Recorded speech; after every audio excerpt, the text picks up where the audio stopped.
जय हिंद दोस्तों, मैं आप सबके साथ राजेश कुमार। सबसे पहले तो बताना चाहूँगा कि चैनल का नाम मैंने बदल दिया है।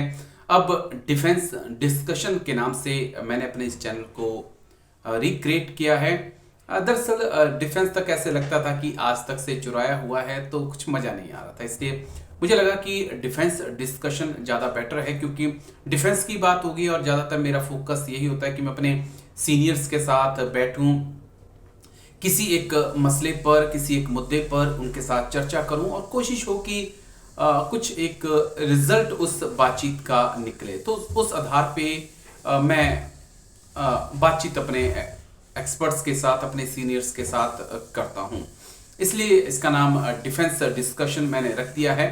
चाहूंगा कि आप ज़्यादा से ज़्यादा सपोर्ट करें, क्योंकि की चीज़ें होती हैं जो हम टीवी पत्रकारिता में नहीं बोल पाते हैं, और कई बंदिशें हमारे ऊपर हैं।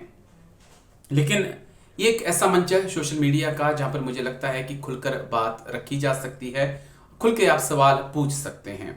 तो यही एक हमारी कोशिश, यही मेरी एक कोशिश है, अपने सीनियर्स के साथ बैठकर किसी मुद्दे पर बातचीत करें और उस मुद्दे का हल खोजने की कोशिश करें, या पता करने की कोशिश करें कि समस्या आखिरकार क्यों और कैसे पैदा हो रही है।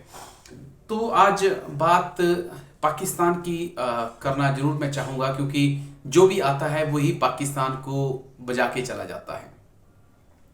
अमेरिका ने एबटाबाद में ओसामा बिन लादेन को जब ढूंढा, तो उन्होंने एक सर्जिकल स्ट्राइक एबटाबाद में आकर की। उसके बाद भारत की तरफ से पाकिस्तान की एक सर्जरी की। फिर भारत ने पाकिस्तान पर एक एयर स्ट्राइक कर दी। अब पता चला कि ईरान ने भी पाकिस्तान के ऊपर एयर स्ट्राइक कर दी। यानी कि कहें तो कुछ ऐसे हालात पाकिस्तान के हो गए हैं कि जो भी आता है वो बजा के चला जाता है। और तो और तहरीक तालिबान पाकिस्तान, या कहें तालिबान, जो अफगानिस्तान की करंट हुकूमत है, वो भी पाकिस्तान को दो थप्पड़ लगा के निकल जाते हैं।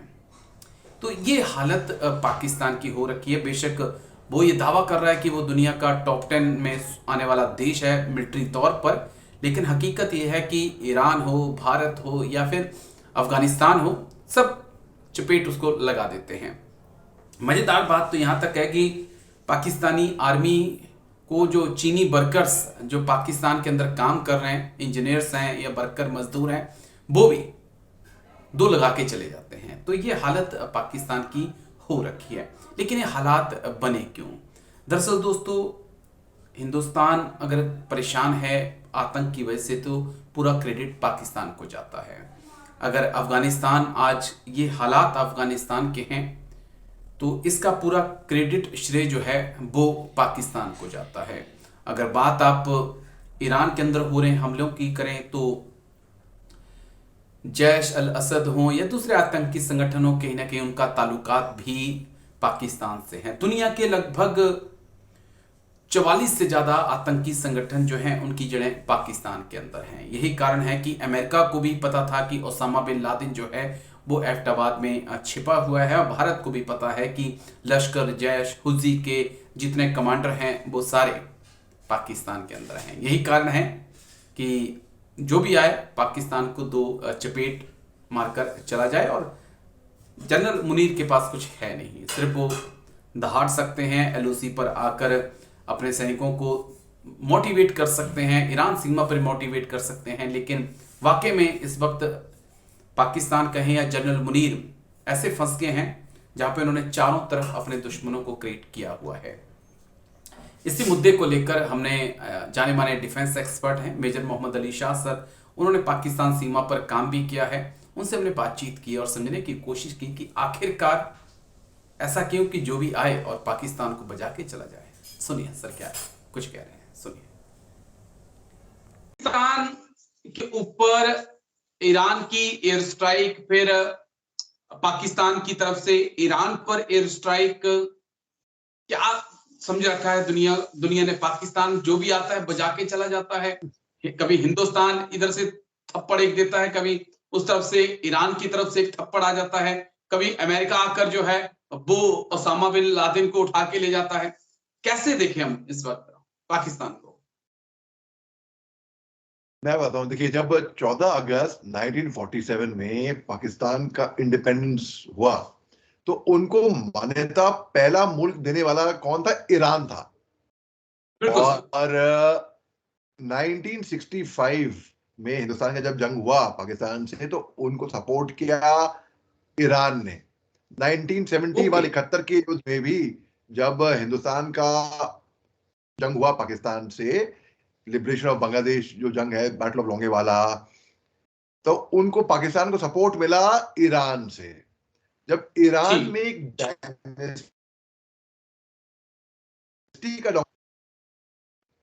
डायनेस्टी का डाउनफॉल हुआ तो पाकिस्तान पहला मुल्क था जो ईरान को एक रिपब्लिक के तौर पे एक मान्यता दी थी। तो यानी कि मैं ओके। इसे समझा रहा हूँ वो बैकग्राउंड कि इनकी दोस्ती बहुत ही गहरी थी।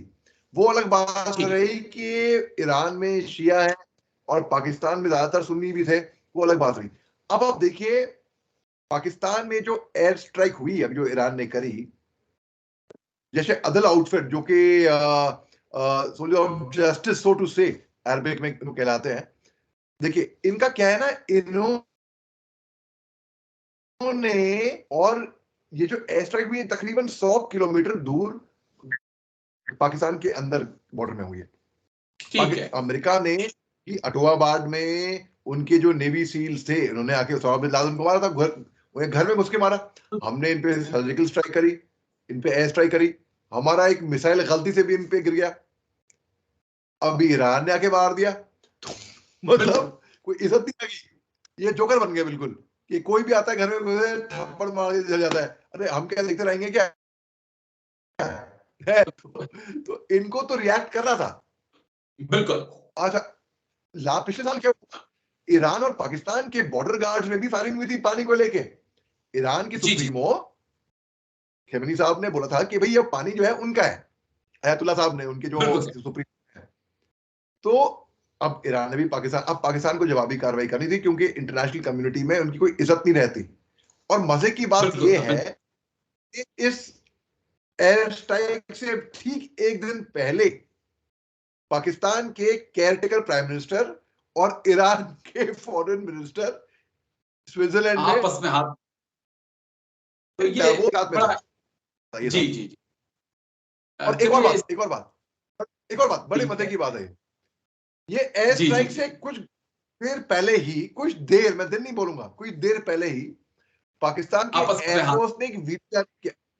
पाकिस्तान की एयरफोर्स ओके। ने एक वीडियो जारी किया था, ठीक है, अपनी ताकत दर्शाते हुए, हमारे पास ये है जी। वो है, तोप है, ये है, हम फनेखा है, हम ये है वो है। अरे कहाँ गए फनेखा? कहाँ गए फनेखा? थप्पड़ खा गए हैं? अब वही मतलब है। यानी कि प्रोपेगेंडा था, केवल एक प्रोजेक्शन था जो चीन करता नहीं है, तो अपने बड़े भाई चीन से वो जी। सीख रहे हैं वही सीख रहे हैं। बेसिकली। और जो भी आता है बजा के चला जाता है। लेकिन शुक्रिया सर, लंबा समय मैंने आपसे ले लिया।